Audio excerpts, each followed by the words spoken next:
बिस्मिल्लाहिर्रहमानिर्रहीम। अस्सलाम वालेकुम। उम्मीद है आप सब खैरियत से होंगे। आज मैं आपके लिए हैदराबादी आलू की तिहारी की रेसिपी लेके आई हूँ। ये इतने मज़े का बनता है कि आप चिकन मटन की बिरयानी भूल जाएंगे। बहुत ही जायकेदार चावल का एक एक दाना बन के तैयार होता है।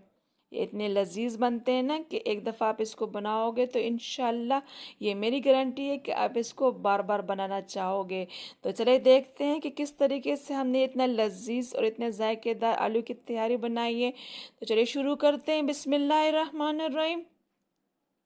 यहाँ पे 2 गिलास मैंने बासमती चावल लिए। इसको आप सेला चावल में भी बना सकते हैं, लेकिन आलू की तिहारी बासमती चावल में बनाएं तो वो बहुत मज़े की बनती है।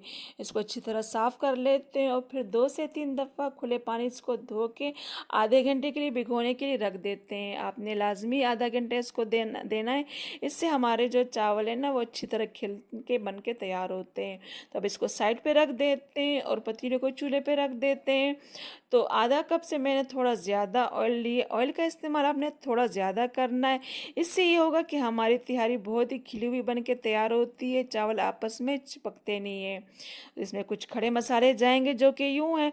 लौंग मैंने 7 अदद लिए, दालचीनी के 3 स्टिक, ज़ीरा 1 टेबल स्पून, बड़ी इलायची 2 अदद, काली मिर्च 1 टीस्पून, तेज़पत्ते 3 अदद मैंने लिए। इसको 1 मिनट के लिए अच्छी तरह फ्राई कर लेते हैं इस ऑयल में। मीडियम हाई फ्लेम पे आपने इन मसालों को फ्राई करना है, लेकिन ऐसे ही चम्मच चलाना है ताकि हमारे जो ये खड़े मसाले ये जले नहीं।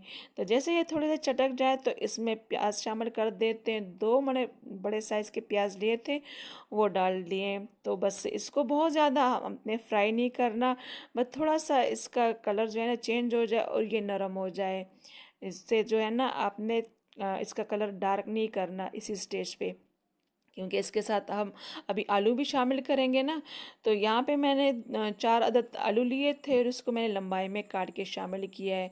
तो जो ये प्याज हमने डाली है ना, इसके साथ ही ये आलू भी फ्राई हो जाएंगे और प्याज भी। तो बस अच्छी तरह प्याज जो है ना हमारा फिर ब्राउन हो जाता है, ना कलर डार्क आता है ना लाइट। तो बस इसी स्टेज पे आलू शामिल करके इसको वक्फे वक्फे से आपने चम्मच से चलाना हिलाना है ताकि ये अच्छी तरह पूरी तरह फ्राई हो जाए। तो 50% जो है ना ये इसी स्टेज पे कुक हो जाते हैं, 50% जो है ना ये फिर दम में पक जाते हैं। तो बस आपने देख लिया कि हमारे आलू जो है ना अच्छी तरह फ्राई हो चुके हैं। तो बस इसी स्टेज पे 1 टेबल स्पून लहसुन अदरक का पेस्ट डाल लेते हैं। तो इसमें पानी नहीं था, तो इस वजह से 1 टेबल स्पून मैंने डाला है। अगर आपने चॉपर में इसको बारीक पीसा है और इसमें पानी है तो आप 2 टेबल स्पून डाल दें, और जहाँ पर पतीले में ऑयल जमा होना उसी जगह पे आप इसको डाल लें और उसी जगह पे फ्राई कर लें, तो ये जल्दी फ्राई हो जाते हैं। तो फिर मसाले में हमारा कच्चा सा जायका नहीं होता और जल्दी ये जो है लहसुन अदरक का पेस्ट फ्राई भी हो जाते हैं। तो जैसे ये फ्राई हो जाए तो इसमें टमाटर शामिल कर देते हैं। मैंने 4 बड़े टमाटर लिए थे और लाल वाले टमाटर आपने भी लेना है। अब इसको मीडियम हाई फ्लेम पे अच्छी तरह भून लेते हैं जब तक कि हमारे ये टमाटर जो है ना सॉफ्ट ना हो जाए। ये शुरू के स्टेप आपने लाजमी करने, इससे बहुत ही मज़ेदार से मसालों का फ्लेवर आता है हमारी तैयारी में। तो आप देख सकते हैं कि हमारे टमाटर जो है ना थोड़े से नरम होना शुरू हो चुके हैं। तो बस इसी स्टेज पे इसमें जो है ना सूखे मसाले डालेंगे जो कि यूँ है। 1 टेबल स्पून मैंने पिसी हुई लाल मिर्च डाल दी है और 1 टेबल स्पून ही मैंने इसमें हल्दी डाल ली है। हल्दी का इस्तेमाल आपने लाजमी करना है, इससे हमारी तिहारी का टेस्ट जो है ना वो बहुत अच्छा हो जाता है। और 1 टेबल स्पून इसी स्टेज में मैंने इसमें नमक भी डाल दिए। ये आलू के हिसाब का मैंने नमक डाला है, चावल के हिसाब का बाद में डालेंगे। 2 मिनट के लिए इसको भून लेते हैं अच्छी तरह ताकि ये ऑयल जो है ना इसका अलग हो जाए। तो बस आप देख सकते हैं कि हमारे टमाटर जो है ना वो अच्छी तरह गल चुके हैं। तो बस इसी स्टेज पे इसमें पानी शामिल करेंगे। तो बहुत कम मसाले इसमें डलते हैं लेकिन जायका बहुत अच्छा होता है, तो ज़रूर मेरे कहने पे इसको ट्राई करें। तो ऑयल अलग हो चुका है और 50% हमारा जो आलू है ना वो भी कुक हो चुका है। तो बासमती चावल मैंने लिए, इसमें अब भर के आपने गिलास नहीं डालना। इसमें तकरीबन 3.5 गिलास मैंने पानी शामिल किया था। आप अपने हिसाब से पानी डाल सकते हैं आप जो भी चावल ले रहे हैं। और जब पानी में उबाल आ जाए ना फिर आपने चावल शामिल करने, दोनों एक साथ नहीं डालना। इससे हमारे जो चावल हैं वो अच्छी तरह खुलते नहीं, ये खिले खिले नहीं बनते। तो इसमें चम्मच चला देते हूँ। यहाँ पे मैंने थोड़ी सी इमली ली थी, 10 मिनट के लिए भिगो के रख दिया था, वो गुठलियों समेत डाल लेते हैं। उसके साथ ही हरा मसाला भी डाल लेते हैं।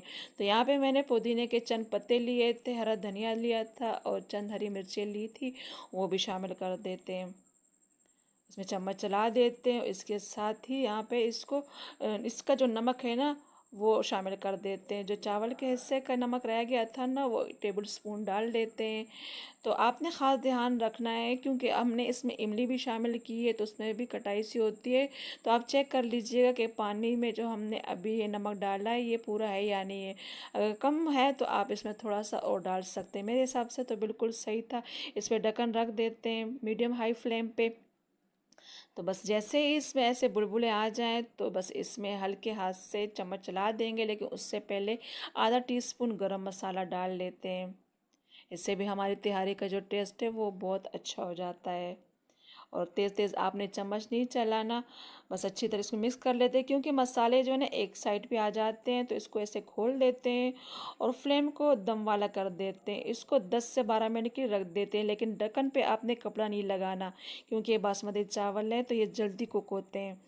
तो आप देख सकते हैं 10 मिनट के बाद हमारे चावल जो है ना अच्छी तरह दम हो चुके हैं और उसमें पानी भी बिल्कुल नहीं है, पानी भी अच्छी तरह सूख चुका है। लेकिन इसमें अभी इस स्टेज पे चम्मच नहीं चलाएंगे, थोड़ा सा इसको रेस्ट देंगे। अगर जल्दी से इसमें चम्मच चला दिया तो ये आपस में जुड़े हुए होते हैं तो हमारे जो चावल है वो अच्छी तरह बन के तैयार नहीं होते। तो 10 मिनट रेस्ट के बाद आप देख सकते हैं हमारी तिहारी जो है ना वो तैयार हो चुकी है। ये आपको दिखने में तो अच्छी लग रही है लेकिन ये खाने में भी बहुत मज़े की बनेगी। और दूसरी ये बनती भी सस्ती है, कम खर्चा है इसका, लेकिन खाने में तो इसका जायका लाजवाब है। तो ज़रूर ट्राई करें, बहुत मज़े की बनती है। अब इसको सर्व कर लेते हैं गर्मा गर्म। मैंने इसको टमाटर और लहसुन की चटनी के साथ सर्व किया। आप इसको रायते और या पुदीने की चटनी के साथ भी सर्व कर सकते हैं, बहुत मज़े की बनती है। आप इसको जो है ना ऐसे भी खाएं तो ये बहुत टेस्टी बनती है। चावल का आप अलग अलग इसका दाना देख लें कि कैसे खिले खिले बन के तैयार होते हैं। तो शुरू के ये जो स्टेप है आपने इसको लाजमी फॉलो करना है, इससे बहुत ही हमारे जो मसालों का फ्लेवर है वो अच्छा आता है हमारे तिहारी में। तो हैदराबादी तिहारी हमारी तैयार है, तो ज़रूर ट्राई करो। अपना फीडबैक मेरे साथ ज़रूर शेयर करें कि आपने ये बनाई है ये रेसिपी और आपको कैसे लगी है। तो उम्मीद है कि आज की वीडियो आपको अच्छी लगी हो। अगर अच्छी लगी है तो वीडियो को लाइक करें, शेयर करें। चैनल पे नए हैं तो चैनल को सब्सक्राइब कर लीजिएगा। इंशाल्लाह नई वीडियो के साथ फिर हाजिर होंगे, तब तक के लिए अल्लाह हाफिज़।